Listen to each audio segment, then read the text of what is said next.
The rain hammered against the floor-to-ceiling windows of the penthouse like 1,000 desperate fingers clawing for entry. I stood there, soaked to the bone, my white shirt clinging to my skin like a second layer, transparent and revealing everything I'd tried so hard to hide. Adrian Sinclair, the man I'd admired from a distance for 3 years. The millionaire CEO who never smiled, never showed warmth, never let anyone close, stood 5 feet away from me. His jaw clenched so tightly I could see the muscle twitching beneath his perfectly sculpted face. "Take off your clothes," he said. His voice low and strained, like every word cost him something precious. His gray eyes, usually cold as winter steel, now burned with something I couldn't name. Something that made my heart slam against my ribs so hard, I thought it might break through. "Please," I heard myself whisper, my voice breaking. "Don't make me undress." My hands trembled as I wrapped my arms around myself, trying to preserve some shred of dignity. "Not like this. Not in front of you." His eyes closed for a brief moment, pain flickering across his face like lightning across a dark sky. When they opened again, they held a desperate intensity that stole the breath from my lungs. "Ethan," he said my name like a prayer, like a curse, like something sacred and forbidden all at once. "You're going to get hypothermia. You've been standing in that storm for God knows how long. I don't have a choice." But that wasn't true. There was always a choice.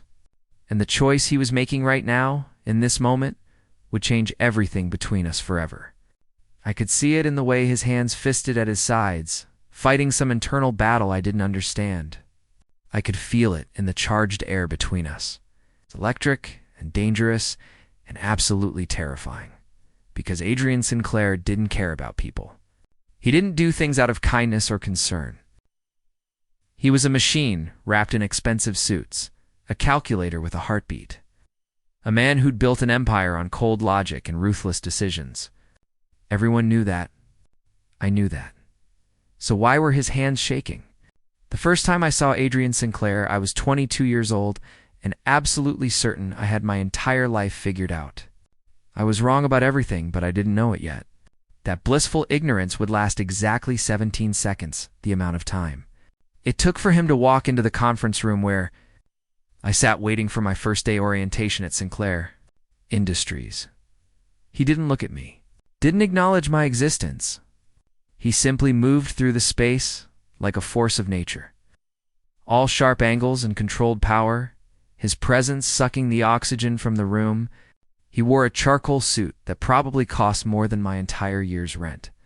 And his dark hair was styled with the kind of casual perfection that suggested he'd either spent an hour on it or hadn't touched it at all. Both options seemed equally plausible and equally unfair. "That's Adrian Sinclair," whispered Marcus, the HR coordinator who'd been droning on about company policies before the door opened. His voice held a mixture of reverence and fear. "The CEO? He never comes down to orientation. Never." But he was here now. And even though he didn't look at me, even though his cold, gray eyes swept over the room like we were all just furniture to be cataloged and dismissed, I felt something shift inside my chest. Something dangerous. Something that would haunt me for years to come.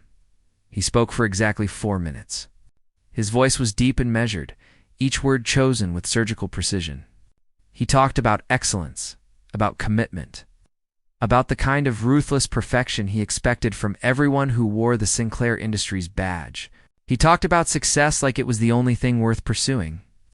Like everything else, friendship, joy, love, was just noise distracting from the signal, and then he left.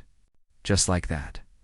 No questions, no warmth, no acknowledgement that we were human beings and not just components in his machine. Intense, right? Marcus laughed nervously, trying to break the tension that lingered in Adrian's wake like smoke after a fire. "Don't worry, you'll probably never see him again. He stays on the top floor. The rest of us are basically invisible to him." Should have been relieved. Instead, I felt something that might have been disappointment curling in my stomach like smoke. I was assigned to the finance department. Junior analyst, bottom of the food chain. My cubicle was a gray box on the 15th floor, 43 floors below Adrian Sinclair's penthouse office. I should have been invisible.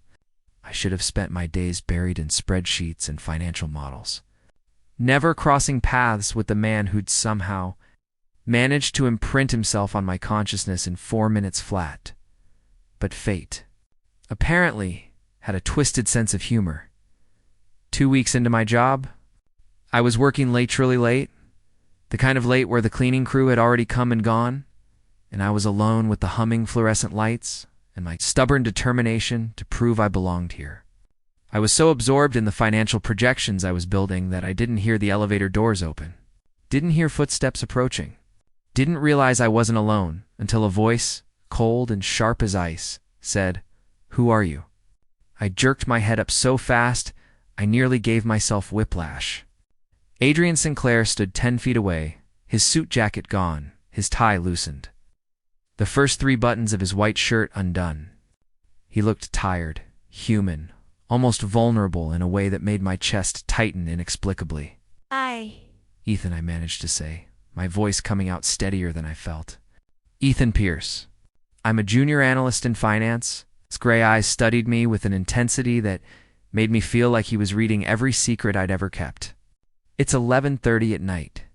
What are you still doing here? The question sounded like an accusation. I straightened my spine, refusing to be intimidated. Working. The Morrison acquisition analysis is due Friday, and the numbers weren't adding up. I wanted to figure out why. Something flickered in his expression's surprise, maybe, or interest. It was gone so quickly I might have imagined it. And did you? Did I what? Figure out why the numbers weren't adding up. I hesitated. This felt like a test, though I didn't know what passing or failing might mean. Yes, there's a discrepancy in the asset valuation. Someone used book value instead of fair market value for the commercial properties. It's creating a $15 million gap in the projected ROI. Adrian's eyes narrowed. He moved closer, and suddenly I was very aware of how alone we were, how quiet the building was, how the space between us seemed to crackle with something I didn't understand. Show me. For the next 2 hours, Adrian Sinclair stood behind my chair, so close I could smell his calling something expensive and woodsy that made my head spin while I walked him through my analysis. He asked questions that were sharp and probing, challenging every assumption, pushing me to defend my conclusions. It should have been terrifying. Instead, it was exhilarating. "You're right," he finally said, and those 2 words felt like winning the lottery. This would have cost us significantly if it had gone unnoticed. He paused, and I could feel his eyes on me burning into the side of my face. "How long have you been working here?" 2 weeks. Another pause. Longer this time, heavy with something unspoken. "What's your background?" "Finance degree from state, top of my class." "Nothing special." I turned my chair to face him, found him closer than I expected. Close enough that I had to tilt my head back to meet his eyes. Close enough that I could see the faint shadows under his eyes, the tiny scar above his left eyebrow, the way his lips were pressed into a thin line like he was fighting to maintain control. "Nothing special," he repeated, and there was something in his voice I couldn't decode. "You just saved this company $15 million in your second week. It's working alone at 11:30 at night because you were stubborn enough to keep digging until you found the problem. That's not special?" My heart was doing strange things in my chest. Acrobatics. Olympic-level gymnastics. I was just doing my job. No. He shook his head slowly, his eyes never leaving mine. "Most people do their job. You did something else." He stepped back, creating distance that felt both like relief and loss. "I want you moved to the executive analysis team. Report to my office Monday morning, 8 a.m. sharp." And then he was gone, leaving me sitting in my cubicle, with my heart racing and my mind spinning and the absolute, a certainty that my life had just changed in ways I couldn't begin to predict. Working for Adrian Sinclair was like standing too close to a fire. You felt the heat, the danger, the constant awareness that one wrong move could burn you alive. But you couldn't step away. Because as much as the proximity scared you, the cold without him scared you more. I'd been promoted 3 times in 18 months. I was now his senior analyst, which meant I spent more time with him than anyone else in the company. I knew his coffee order black, 2 sugars, which he pretended not to need. I knew he arrived at the office at 6 a.m. every morning and rarely left before 9 p.m. I knew he took his lunch at his desk, alone, never joining the executives for their networking meals. I knew he was lonely. Desperately, achingly lonely, though he'd never admit it. Though he probably didn't even realize it himself. Ethan. His voice cut through my thoughts.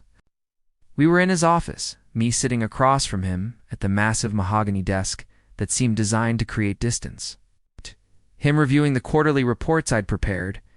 These projections for the European expansion, they're conservative. It wasn't a question. Yes. Why? I leaned forward, pointing to the relevant section on his copy. The political climate is unstable. Brexit aftershocks are still creating ripples. I built in a 15% buffer for regulatory changes and currency fluctuations. He studied the numbers, his brow furrowed in concentration. God, he was beautiful when he was thinking.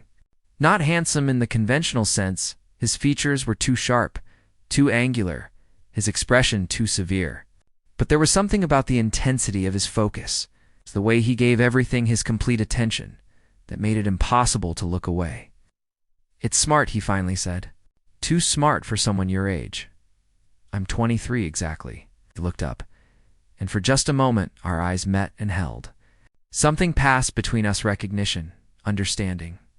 A connection that felt too intimate for a Thursday afternoon in an office with glass walls. Most people your age are still figuring out who they are. You seem to have it all worked out. Statement hung in the air between us, heavy with implication. Because it wasn't true. I didn't have anything worked out.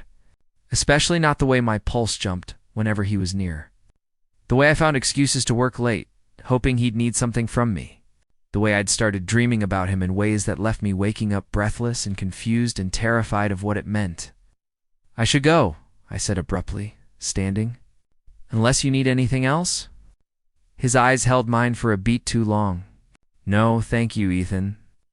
I was halfway to the door when his voice stopped me. Ethan. I turned. He was standing now, his hands braced on the desk, his expression unreadable. Do you have plans this weekend? My heart stopped. Actually stopped. I know why. There's a charity gala Saturday night. My assistant usually accompanies me to these things, but she's out with the flu. I need someone who can discuss business intelligently if investors corner me. He paused. It's a paid overtime opportunity. Time and a half. He was offering me money, making it professional, safe. Except nothing about the way he was looking at me felt safe. Okay, I heard myself say. I'll be there. The gala was held at the Westmore Grand Hotel, a palatial building that dripped with old money and new excess. I'd rented a tuxedo, the cheapest one I could find that didn't look actively. Cheap and spent an embarrassing amount of time, making sure my hair looked casually. Perfect, instead of desperately styled. Adrian picked me up at 7:30. When I opened my apartment door and saw him standing there in a perfectly tailored black tuxedo that made him look like he'd stepped out of a James Bond film, I forgot how to breathe. You look good, he said, and there was something in his voice or roughness, a warmth that made my skin prickle with awareness. So do you. Understatement of the century. The car ride to the hotel was silent, but it wasn't comfortable.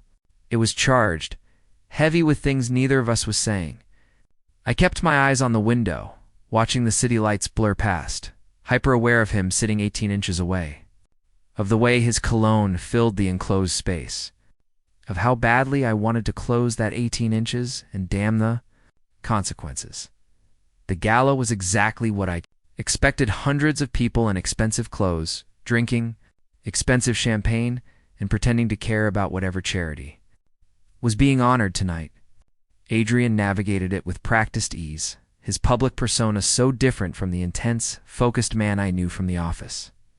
Here he was charming, smooth, the kind of person who could make anyone feel like the most important person in the room for exactly as long as the conversation required, except when he looked at me. Then something real flickered behind the mask. You're doing that thing again? I murmured during a rare moment when we were alone at our table. The other seats temporarily empty as their occupants mingled. What thing? The thing where you pretend to be someone you're not. His eyes snapped to mine, sharp and dangerous. You think you know me so well? I work with you 60 hours a week. I know you better than anyone here. That's not saying much. His voice was bitter. No one here knows me. They know Sinclair Industries. They know my net worth. They know what I can do for them, but me. He laughed, a sound without humor. I could disappear tomorrow and they'd just be worried about what happens to their investments. The rawness in his voice broke something open in my chest.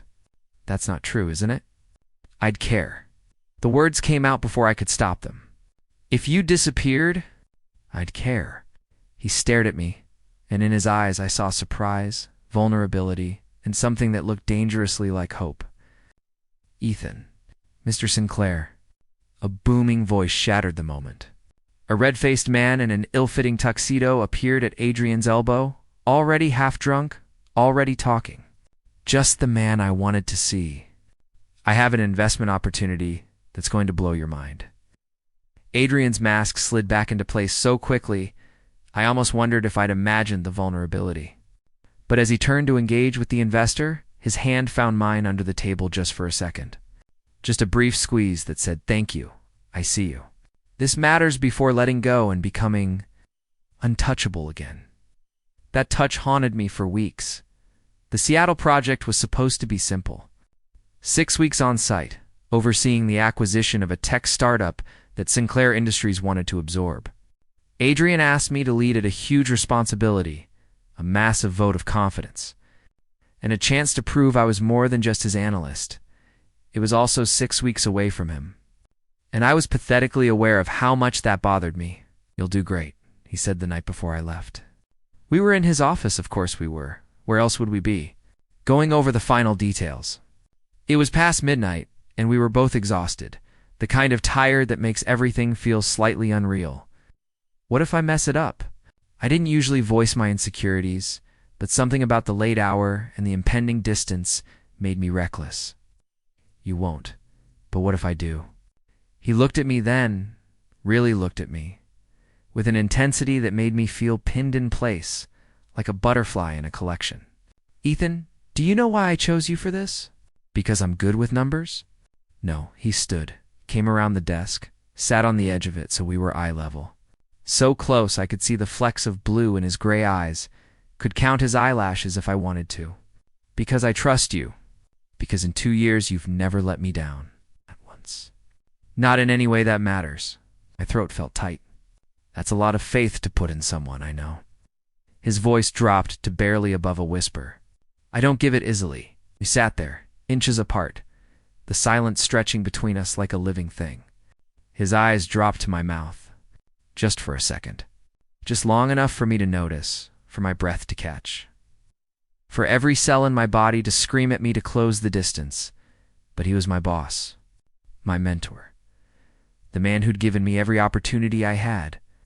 I couldn't risk that for something as selfish as this aching want that kept me up at night. So I stood, stepped back, created distance that felt like safety and cowardice in equal measure. I should go. Early flight, right? Was that disappointment in his voice, or relief? Keep me updated. Always. Seattle was beautiful and rainy and lonely as hell. The work itself was challenging, but manageable. The startup's founders were brilliant, but scattered. And I spent most of my days helping them organize their chaos into something Sinclair Industries could integrate. I should have been energized by the responsibility, thrilled by the trust Adrian had shown in me. Instead, I was miserable. I missed him. Pathetically, desperately missed him. Not just the work interactions, but the small moments. The way he'd look up from his desk when I entered his office, like I was the solution to a problem he'd been wrestling with. The rare smiles that felt like gifts. The late nights when exhaustion stripped away his defenses and let me see glimpses of the man beneath the armor. We talked everyday conference calls, video chats, endless email chains. But it wasn't the same. Through the screen, he seemed even more distant, more untouchable. The professional mask never slipped. I was 3 weeks in when everything changed. It started with a text at 2 a.m. Seattle time, 5 a.m. New York. "Call me when you can." I called immediately, panic spiking through my exhaustion. Adrian, what's wrong? His voice on the other end was rough, strained. The Morrison deal is falling apart. The regulatory approval we were counting on got blocked. The board is calling for my head. What do you need? I need you to tell me I didn't make a catastrophic mistake. Pause. I need you to tell me I'm not losing everything I've built. The vulnerability in his voice broke my heart. You're not losing anything. This is a setback, not a failure. We'll find another path forward. How can you be so sure? Because I know you. You don't quit. You adapt. And you always find a way. I took a breath. And because you're not alone in this, I'm here. Your team is here.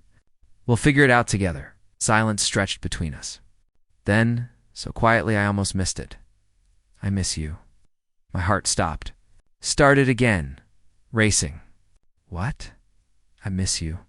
Working with you. Having you here. Another pause. I didn't realize how much I'd relied on your presence until it was gone. I should have kept it professional. Should have said something safe. Something that maintained the careful distance we'd been preserving. Instead, I whispered, I miss you too. So much it's making it hard to focus out here. Ethan. My name on his lips sounded like prayer and warning and question all at once. I should let you go, I said quickly, fear overriding courage. It's late. You need sleep. Wait. Desperation crept into his voice. Don't. Just talk to me about anything. I don't want to be alone right now. That's what I did. For 2 hours, I talked about Seattle, about the startup founders, about the coffee shop I'd found that reminded me of the place near his office, about everything and nothing. And he listened, occasionally responding, his voice growing gradually steadier, warmer. When we finally hung up, as dawn was breaking over New York and my hotel room was filled with gray Seattle morning light, something had shifted between us. Some line had been crossed that we couldn't uncross, and I was terrified of what it meant. I came back to New York on a Tuesday. My flight landed at 6 p.m., and I should have gone home, should have rested, should have waited until morning to return to the office. But I couldn't. I needed to see him. Needed to know if what I'd felt over the phone was real or just late-night vulnerability and distance-induced delusion. The office was mostly empty. When I arrived at 8 p.m., a few workaholics still hunched over their desks. But the executive floor was dark, except for one office. His office. Light spilling through the glass walls like a beacon. I didn't knock. Just opened the door and stepped inside.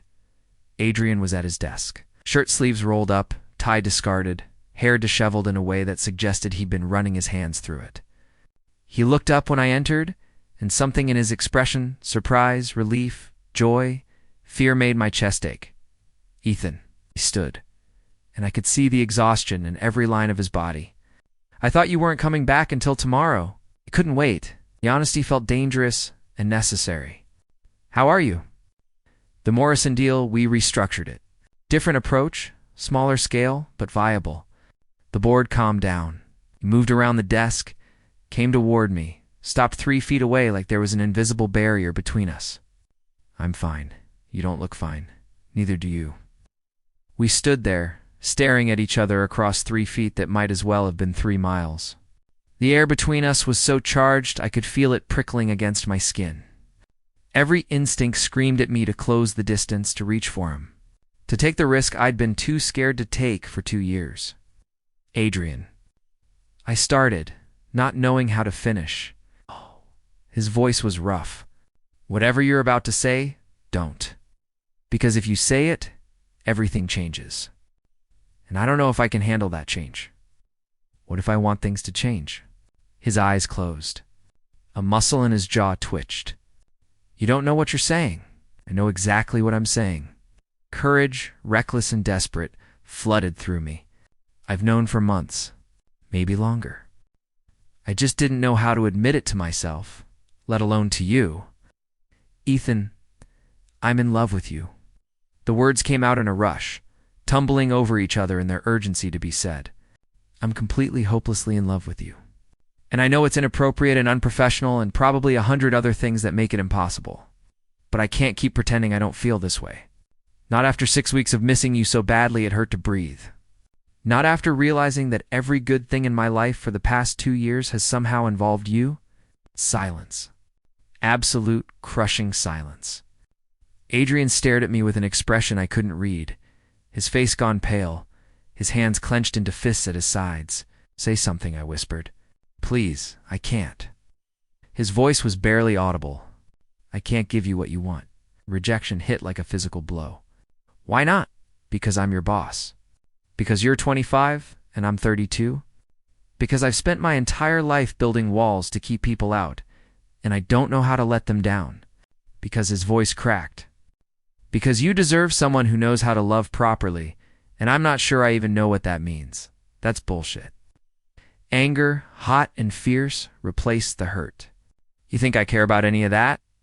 You think the age difference matters? You think I need you to be perfect? You should." He turned away, presenting me with his back, his shoulders rigid with tension. "You should want someone who can give you a normal life. Someone who doesn't work 80 hours a week. Someone who knows how to be warm and open and everything. I'm not. I don't want someone else." I moved closer, close enough to touch if I dared. "I want you. Exactly as you are. Walls and workaholism and emotional constipation included." The sound escaped him, half laugh, half sob. "Emotional constipation?" "You know it's true." Turned back to face me, and I saw tears tracking down his cheeks. Adrian Sinclair, the man who never showed weakness, crying, "Ethan, I'm terrified. What if I fail you? What if I can't be what you need? What if I hurt you? Then you hurt me." I reached up, cupped his face in my hands, felt him tremble at the contact. "But at least let me make that choice. Don't decide for me what I can or can't handle." His hands came up to cover mine, holding them against his face, like they were the only things keeping him anchored. "I've wanted this," he whispered. "Wanted you? For so long? But I didn't think I was allowed. Didn't think you could possibly feel the same way? How could I not?" My thumb stroked across his cheekbone, wiping away tears. "You're brilliant and complex and infuriating and lonely. And I love every contradictory piece of you. I don't know how to do this. Neither do I. We'll figure it out together." He leaned forward, rested his forehead against mine. We stood there, breathing the same air, trembling with the weight of what we'd just admitted. "If we do this," he said quietly, "everything changes. The working relationship, the professional boundaries I know, will have to be careful. The board, the other employees I know, I might be terrible at this. At being someone's, whatever we're going to be, I know that too." I smiled. "I'm choosing you anyway." His eyes searched mine, looking for doubt, for hesitation. Finding none. "Ethan," he breathed, and then he was kissing me. It wasn't fireworks. It wasn't the explosive passion of movies. It was tentative and scared and absolutely perfect. His lips trembled against mine. His hands shook where they gripped my shoulders. It was the kiss of someone who'd forgotten how to be vulnerable, who was terrified of what he was risking, who was doing it anyway because he couldn't. Not anymore. When we pulled apart, both breathless, he pressed his face into my neck and just held me.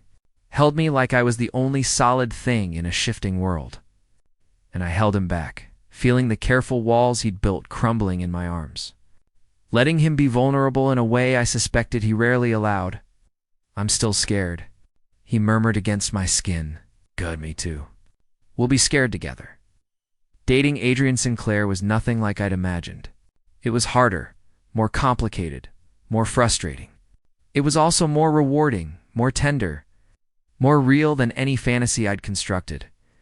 We kept it quiet at work. A mutual decision that felt necessary for about 100 different reasons. To the office, I was still his senior analyst. He was still the CEO.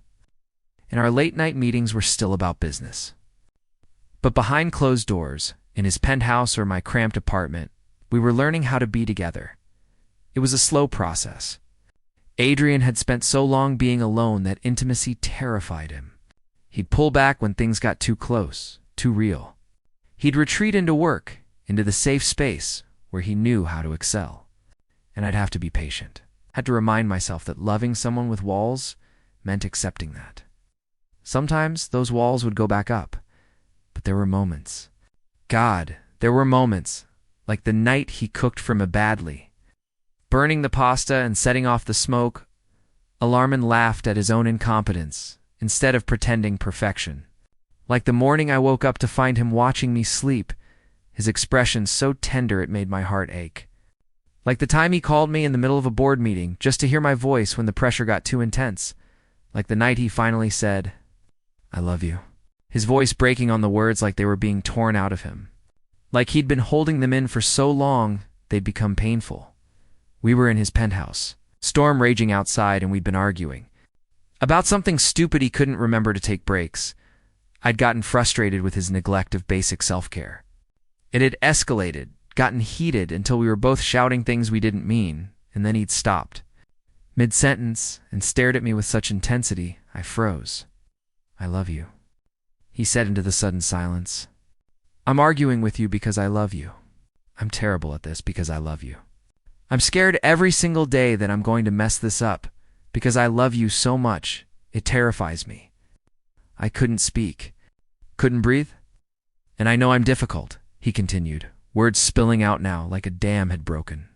"I know I work too much and shut down when things get overwhelming and probably make you want to scream. But I'm trying, Ethan. I'm trying so hard to be better for you, to be someone worthy of what you're giving me." "You already are," I managed. "You always have been." He crossed the space between us in 3 strides, pulled me into his arms, held me like I might disappear.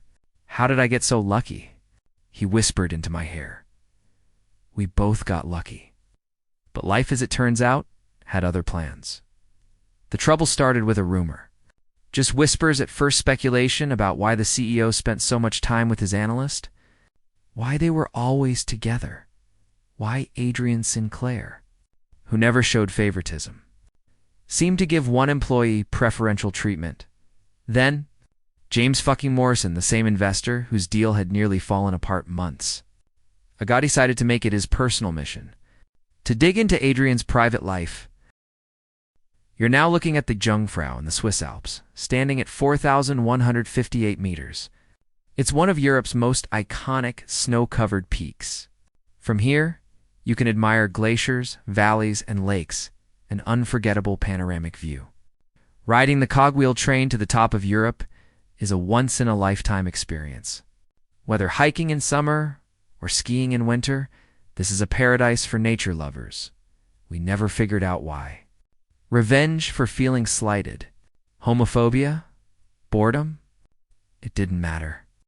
What mattered was that he hired a private investigator, and private investigators, when properly motivated and funded, can find almost anything. We need to talk. Adrian's text came through at 3 p.m. on a Thursday. The words that never mean anything good. I found him in his office, standing at the window overlooking Manhattan, his shoulders rigid with tension. "What's wrong?" He didn't turn around. "Morrison knows about us. He has photos, text messages, enough evidence to make it very public and very problematic." My stomach dropped. What's he threatening? He wants the Morrison deal restructured. Wants majority control? Better terms? Basically everything I refused to give him last time. Adrian's laugh was bitter. "And if I don't comply, he'll go public. To the board, to the press, to anyone who'll listen. He'll paint it as a CEO who's compromised his professional judgment for personal reasons, who's shown favoritism, who's potentially violated company ethics policies. We haven't violated anything, haven't we?" He finally turned to face me, and the pain in his eyes was devastating. "Be honest, Ethan. Have I not given you opportunities I wouldn't have given others?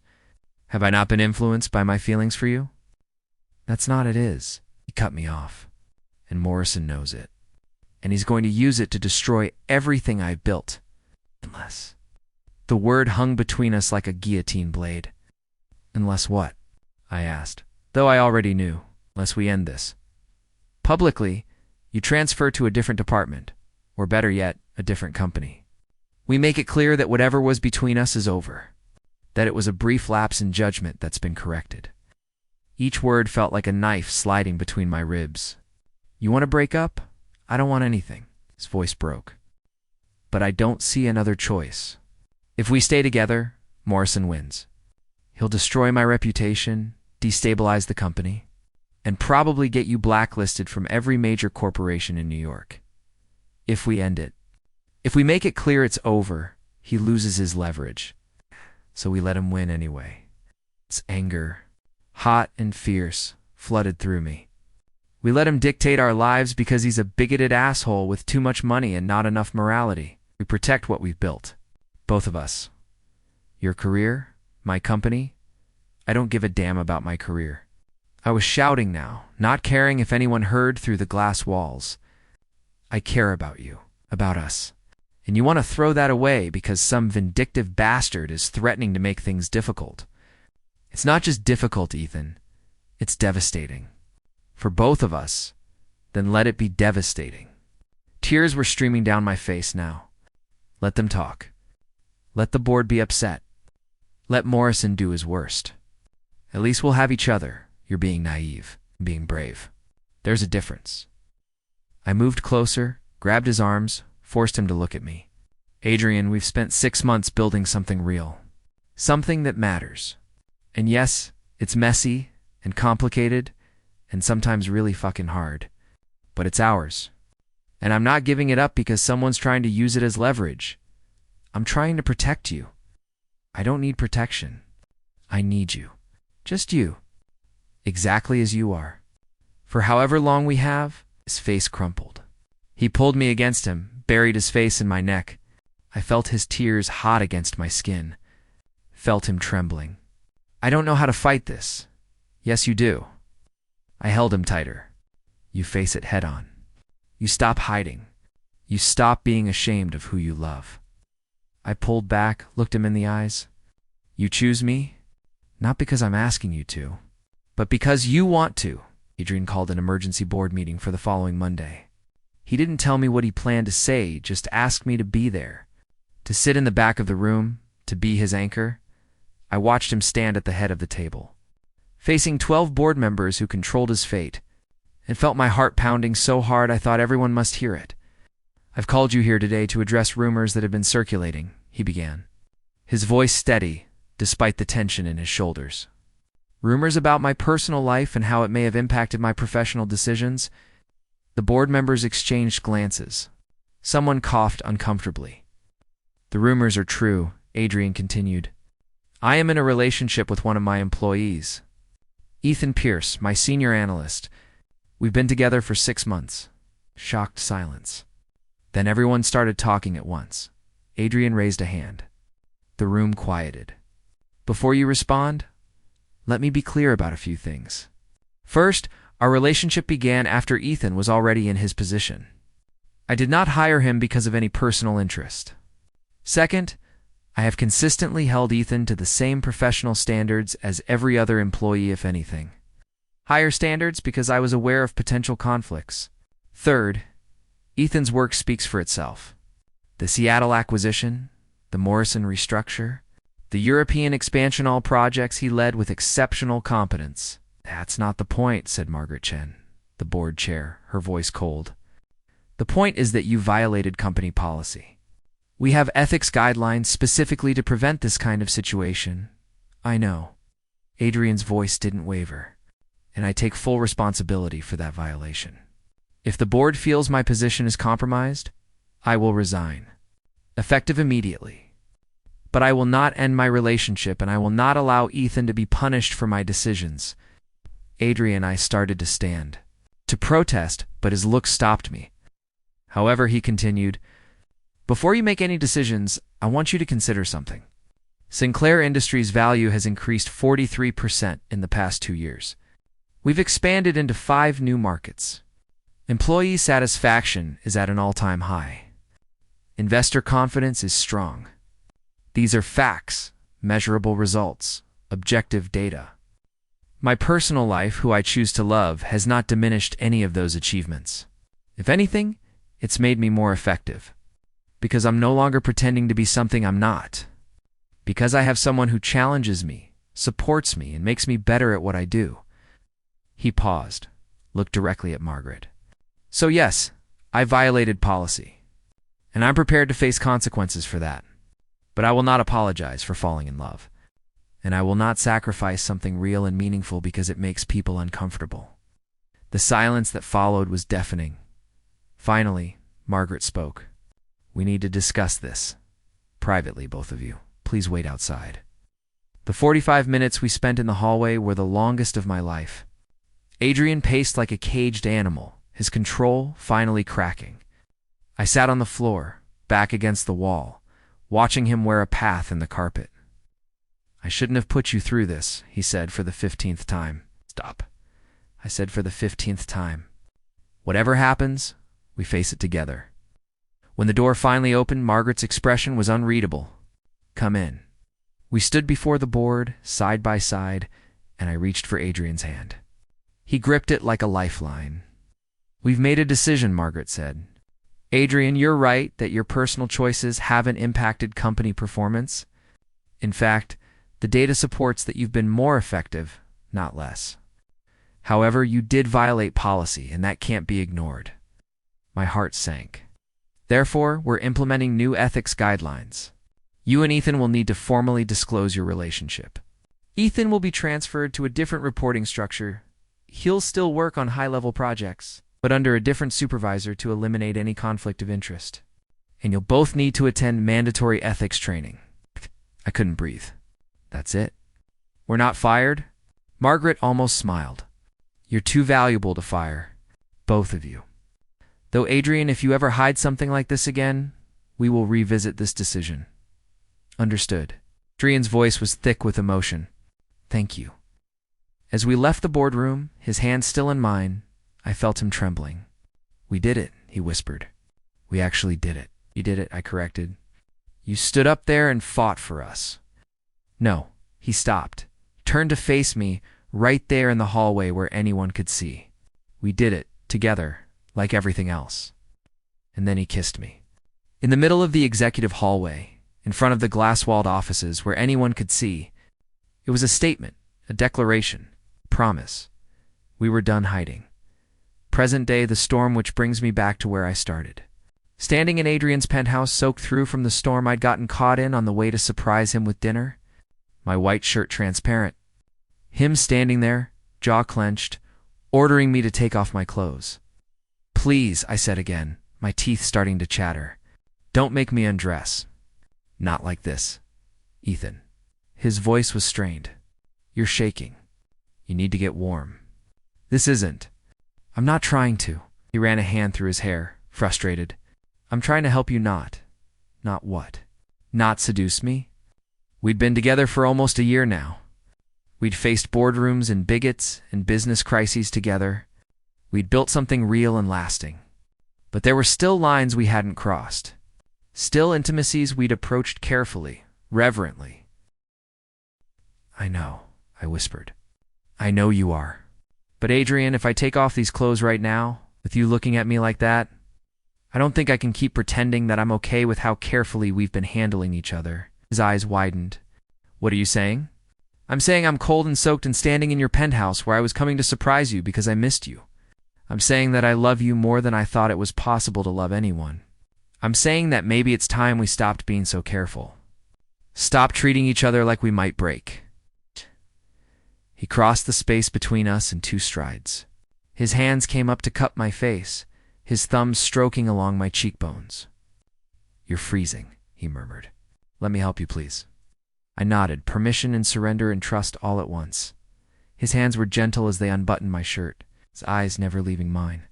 Each button revealed more of my skin to the cool air, made me shiver for reasons that had nothing to do with temperature.